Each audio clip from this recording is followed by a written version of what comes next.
ম্যাক্রোগ্লোসিয়া নামের এক বিরল রোগে আক্রান্ত পিরোজপুরের নিসারাবাদ উপজেলার শিশু জুবায়ের আল মাহমুদ সন্তানের চিকিৎসা ব্যয় বহন করতে গিয়ে সহায় সম্বল বিক্রি করে সর্বশান্ত হতদরিদ্র পরিবারটি। সুচিকিৎসার জন্য সাহায্যের আবেদন। শ্রীলঙ্কা আবারও রপ্তানিতে শীর্ষে।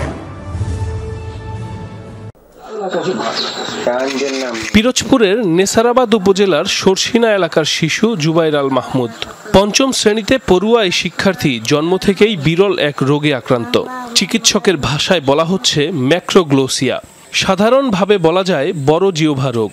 বয়স বাড়ার সাথে সাথে মারাত্মক রূপ ধারণ করেছে রোগটি। বর্তমানে মুখ থেকে 5.5 ইঞ্চি বাহিরে বেরিয়ে এসেছে জুবায়েরের জিহ্বা।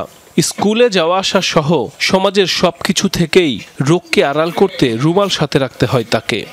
অনেকে দেখি ভয় পায়, কিন্তু আমি আমার চোখে যখনই পড়ে আমি খুব দুঃখ লাগে। ছেলেটা তো বাইরে স্বাভাবিকভাবে চলতে পারে না। ও তো স্কুলে পড়ে 5-এ, মাথা ব্রেনও ভালো, কিন্তু স্বাভাবিকভাবে বেরোইতে পারে না। জিহ্বা বড় হয়ে যাওয়ায় তরল খাবার ছাড়া কিছুই খেতে পারে না জুবায়ের। সহায় সম্বল বিক্রি করে ছেলেকে ভারতের ভেলোরে চিকিৎসা করিয়েছিলেন দিনমজুর বাবা। 3 বছর পর আবারও যাওয়ার কথা থাকলেও অর্থ সংকটে দেশেও চিকিৎসা চালাতে পারছে না দরিদ্র পরিবারটি। ব্যয় যোগাতে বিভিন্ন সরকারি দফতরেও ঘুরছেন বাবা আমিনুল ইসলাম। জিহ্বায় গোটা গোটা বিচি, ওই দিয়ে রক্ত পড়ে, মানে এমন কোনো দিন নেই ও রক্ত পড়ে না। রক্ত পড়লে ও খুব ক্লান্তই পড়ে। চাই ওর সুচিকিৎসাটা হোক, ও আর 5টা ছেলেমেয়ের মতন বাঁচুক। ভেলোরের ডাক্তাররাও বলছে যে 100 ভাগে 100 ভাগ ক্যান্সার হওয়ার সম্ভাবনা বেশি যদি এইরকম জিহ্বা বের হইয়া বাহিরে থাকে।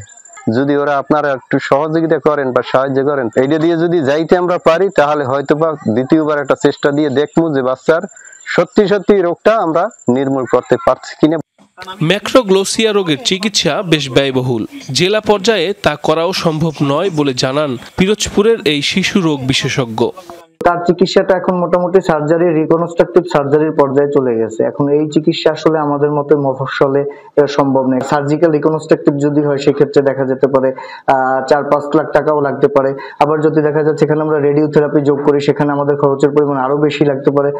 জুবায়েরের সুচিকিৎসার জন্য সাহায্যের আবেদন জানিয়েছে শিশুটির পিতা আমিনুল ইসলাম। সাইফ আহমেদ, যমুনা নিউজ।